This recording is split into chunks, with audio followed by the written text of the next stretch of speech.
Well, I think we're pretty close to the point where we can bring Top Tech out here and get this thing fired up. But I think part of the trouble with trying to get this thing started with the foot pedal is just this board that it's on. I'm not getting the full stroke at all. Like,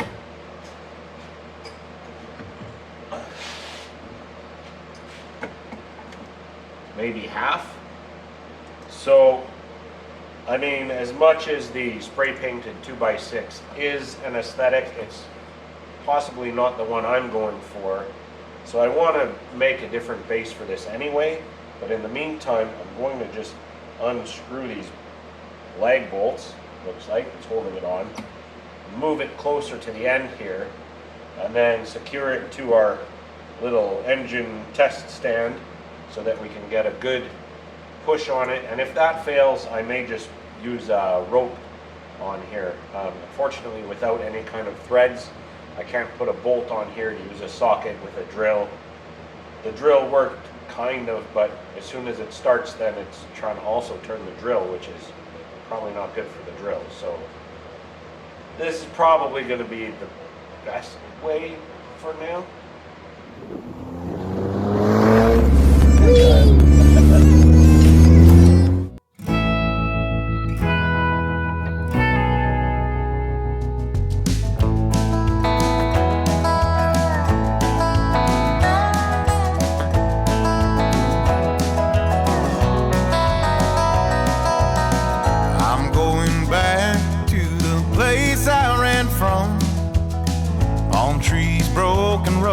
Desert Dust Bowl song, where the bill man will call you almost every week. Which bills to pay today, what's left in the fridge to eat.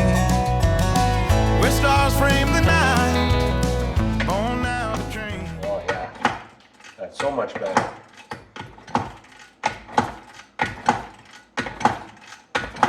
I actually hear it puffing like it wants to go. Oh, you see, I splattered my tractor picture with exhaust. That's not good. Ladies and gentlemen, this right here, this is how you know you've reached peak YouTube mechanic. When you screw a jam jar down to your workbench and tell yourself with a straight face that that's a fuel setup. Jar doesn't even have a lid. I don't want to go too far with this because of the Top Tech factor, but I also don't want to have him come out here and spend a bunch of time watching me struggle. So we'll see if we get anything out of it, and if we do, then we'll bring him out here.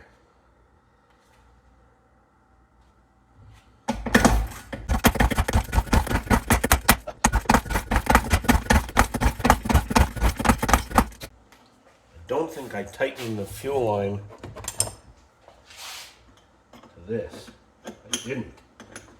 That's not going to work out. Tommy.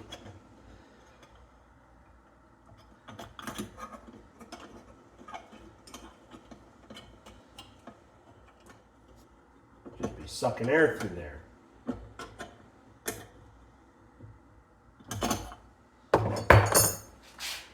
This is our check valve pickup kind of thing. It's right down in there. Good.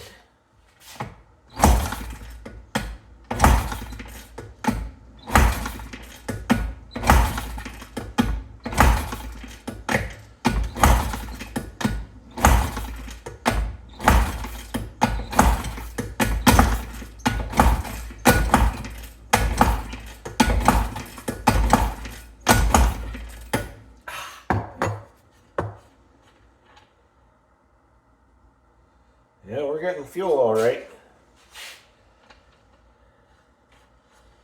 Might just not be spinning it fast enough to get it going.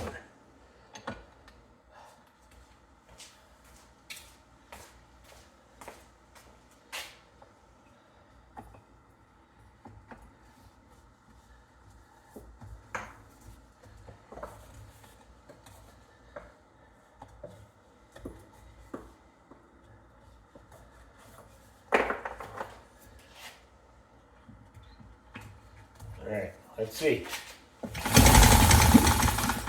Whoa, yes.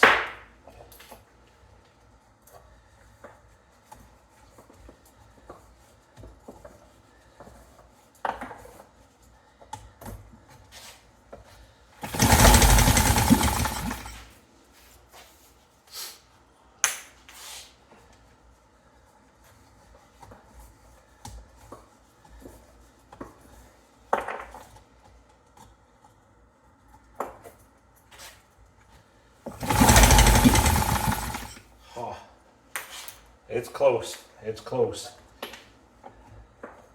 And we'll open the choke now.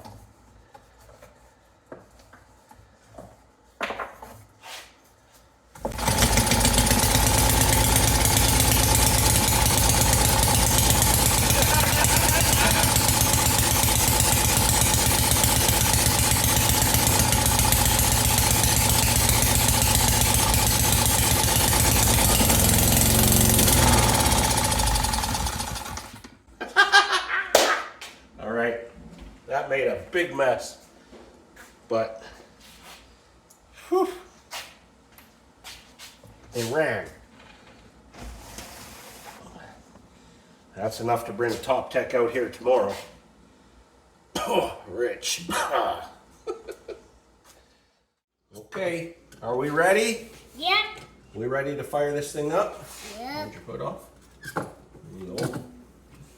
So this engine is from 1936. You don't have to cover your ears yet. We're not running it yet. We're not ready yet. So do you remember when we got it? Did it have spark? Didn't have spark, did it? Did we get spark? Yeah. What else do we need to make an engine run? I don't know. What does an engine burn? Fire. Gas, right? Yeah. Yeah. And you know what else it needs? Yeah. Air. Do we have air in here? I think so. Right? Otherwise we're in big trouble if there's no air. Those are the three things an engine needs. You need air, spark, and fuel. Where's our fuel? Do you see it? Where's the gas? Do you see my little gas tank? What's it made out of? I don't. A jam jar. Huh. But that'll work, right? And then I used a pasta sauce jar to make a little muffler for us. Because this is full of junk and it shoots it everywhere. And hopefully, this will catch it and keep it from getting too messy in here. It might make it a little quieter too, but it's not going to be very loud because it's just a tiny little guy, isn't it? Yeah. So we're going to open some windows, open some doors so it doesn't get too smoky in here. And then we'll try starting it up. You ready? Is it going to work? Yeah! I hope so. Might be the first time it's run in a long, long time. Open this window. We'll open this window.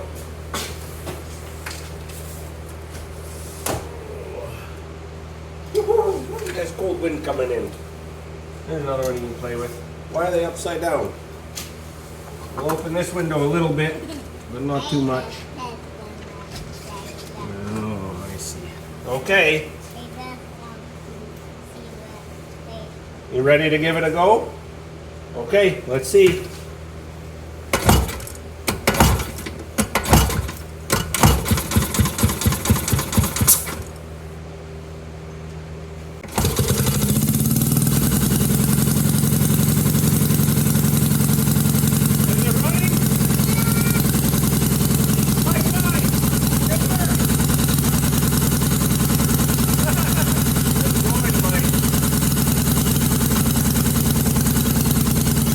Come on, my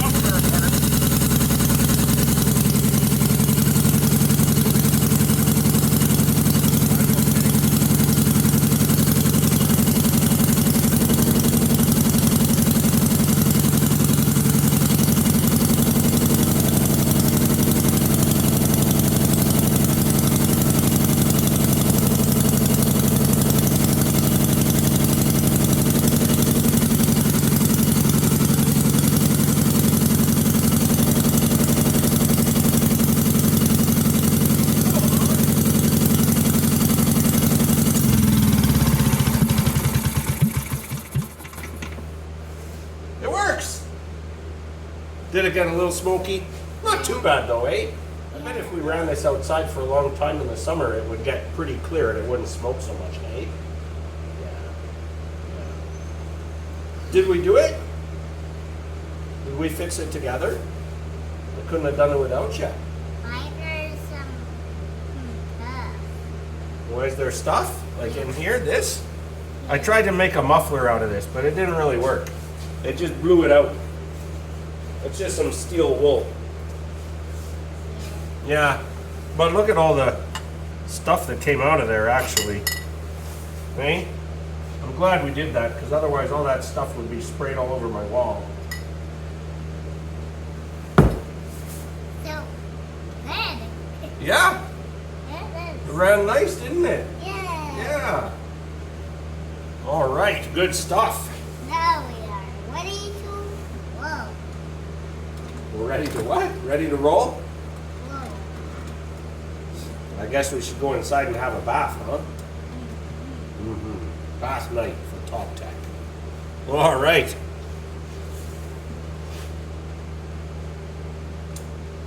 Aye.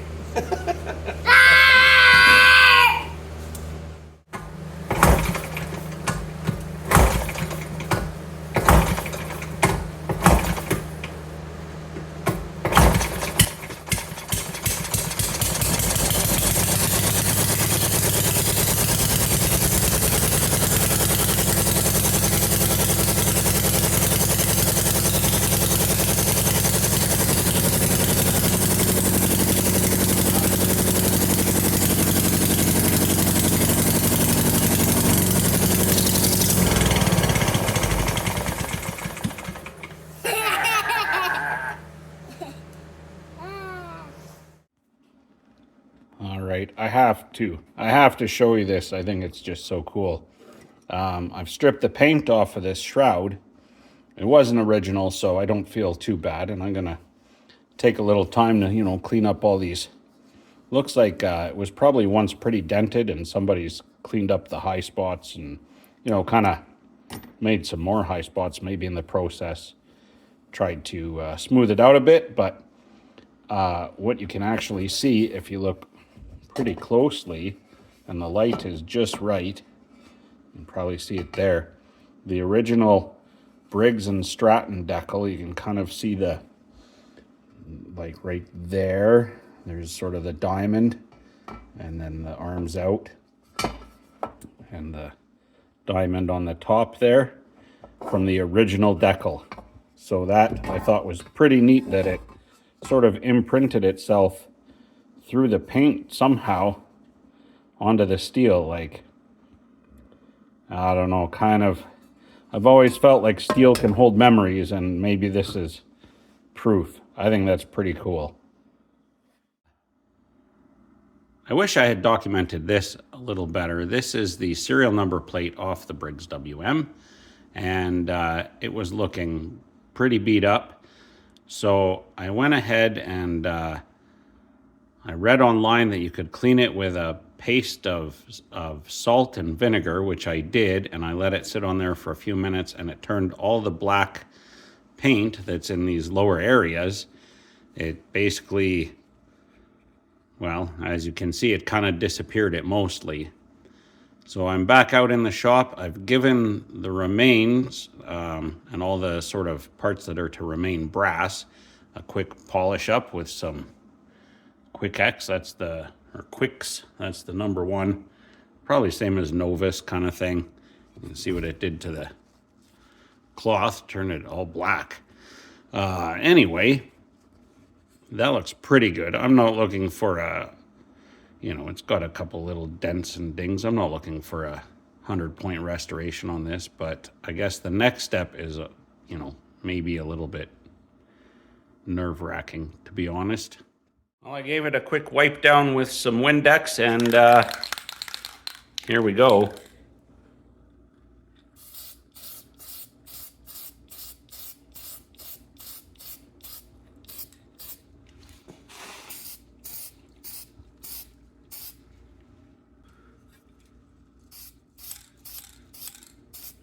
All right, let that dry.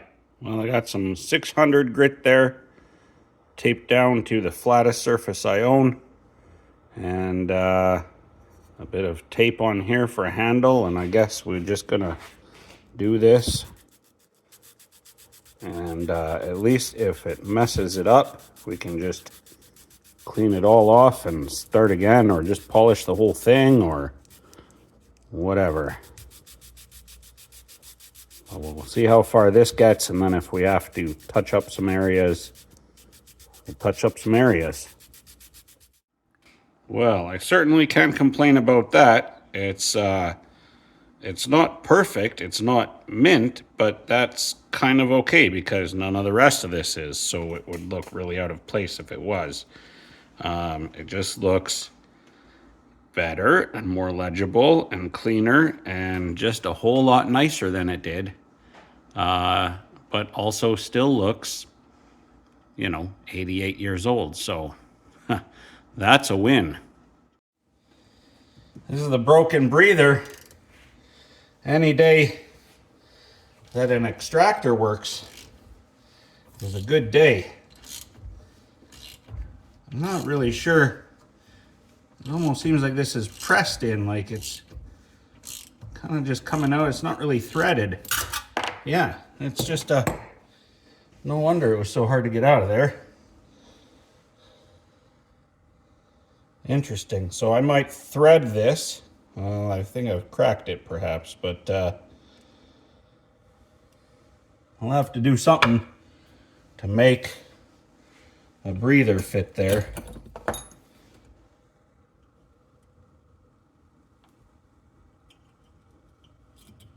Fair bit of junk in there too.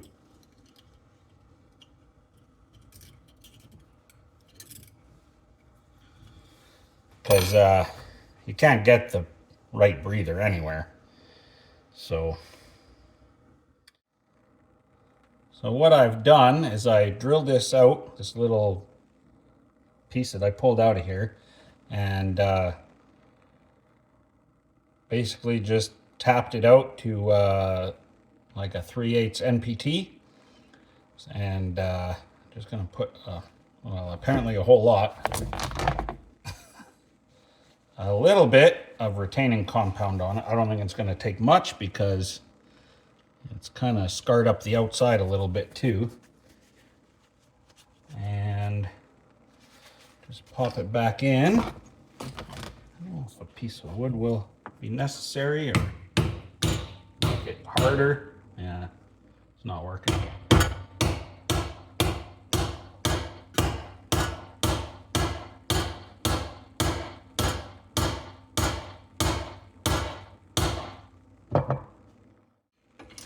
So is it accurate? No, not even a little bit. Oh man. Okay, whew. It did tighten up eventually. But it's functional, better than just having a hole there, so I will go with it. It's not the right socket, but it's working-ish.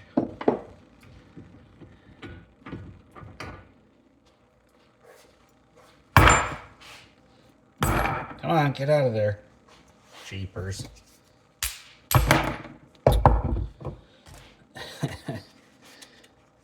It's supposed to have, like almost every other engine it seems I work on, an RJ19. Ooh, that's a big gap. It's not bad. It's a bit big.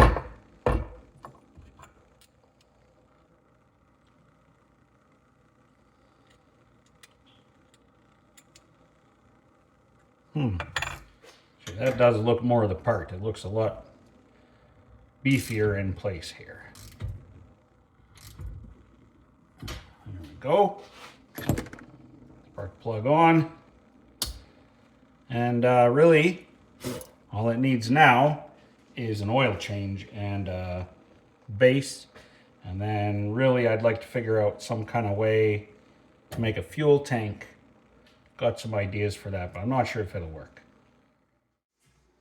Well, let's go ahead and change the engine oil. Who knows when the last time this 1936 Briggs WM has gotten clean oil. To drain it, it's pretty clever. You don't have, most small engines have a little pipe plug on the side of the pan somewhere, and we don't have that anywhere on here. And being that this was installed underneath your washing machine, maybe a hole out of the side is not that convenient anyway. So I've gone ahead and loosened the fill plug. So we take that out, and well, there's something oil adjacent in it, at least.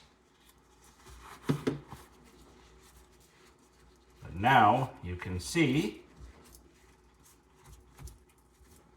there's a square plug here. So I've just got this set up on a random chunk 4x6. We'll lift it up a little bit, make it a bit easier on ourselves. And finished off this jar of salsa last night, so there we go. I do have not big enough square sockets.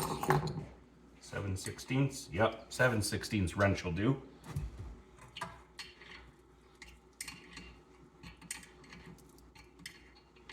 And if you look underneath, there's actually a little point sticking out here, and that's the other end of this little plug we're pulling out here.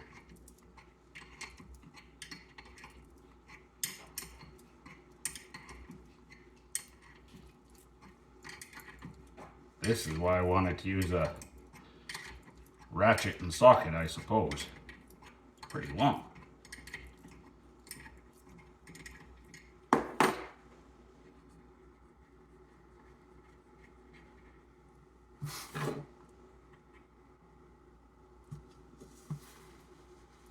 And there we are. There's not going to be a lot in here. That's the plug.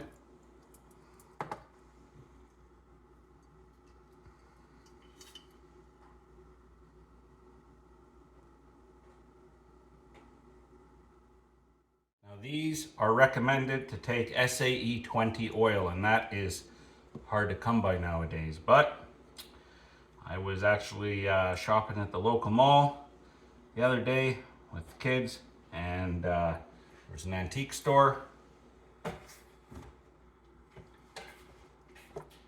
Not a cheap way to buy it, but it is what they call 20-20W, so it's 20 weight.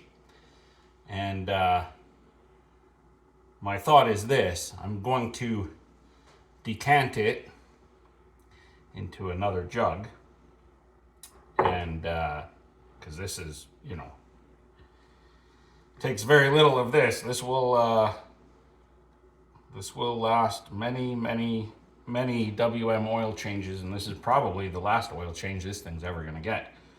So the rest of it will save, and then I would like to, I haven't fully figured it out, but I would like to convert this into a fuel tank for this engine, because the proper fuel tanks are pretty costly. So they're available in reproduction, but then you still need a check valve and the fuel line and all those things that we're still going to need. So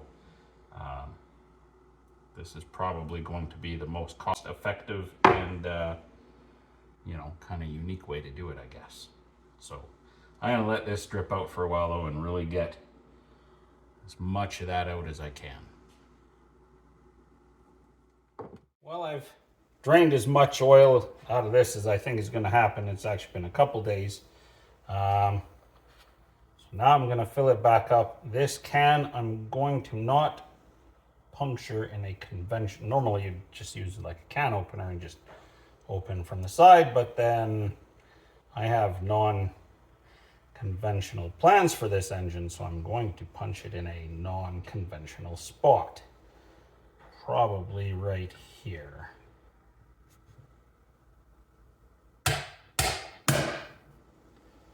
which is gonna make pouring it a little different, but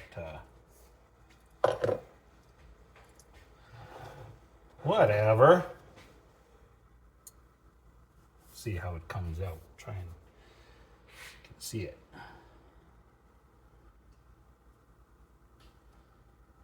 Of course, without a vent, it's going to come out real slow. But luckily, we don't need very much at all. See where that puts us.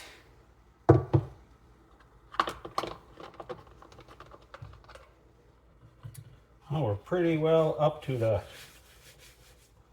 bottom of the fill plug there, which is probably just about where we want it to be. Flow it to the back and back. Yeah, we're right there. So that's that.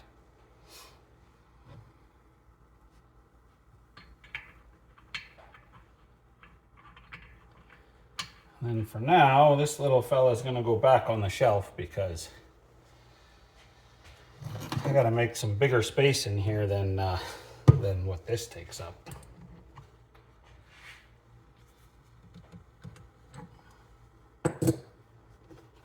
And after, maybe later in the summer, once it's got a fuel tank, we'll fire it up, run it for, a good hour or so, and then change the oil again just to make sure it's nice and clean in there.